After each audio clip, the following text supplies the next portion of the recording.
মাছগুলো একটু ঝোলের মধ্যে এইভাবে ডুবিয়ে ডুবিয়ে দিয়ে দেবো, তাহলে মাছগুলো সেদ্ধ হয়ে যাবে ভালো, আর ঝোলটাও খেতে ভালো লাগবে। ব্যাস, এবার একটু ঝোলটা ভালো করে ফুটিয়ে নেব।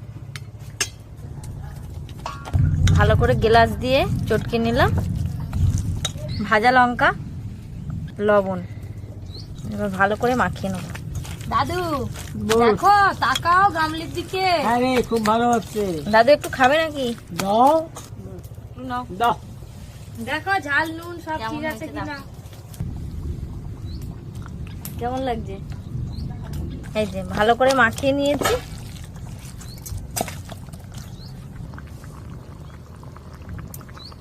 ঝোল তো একদম টকবকে হয়ে ফুটে গেল। নামানোর আগে একটু সর্ষে বাটা জলে গুলিয়ে নিয়েছি, দিয়েই নামিয়ে নেব। সর্ষে বাটা, মাছের ঝোলে সর্ষে বাটা দেওয়ার পর খুব বেশিক্ষণ ফোটানোর দরকার নেই, 2-1 বার ফুটে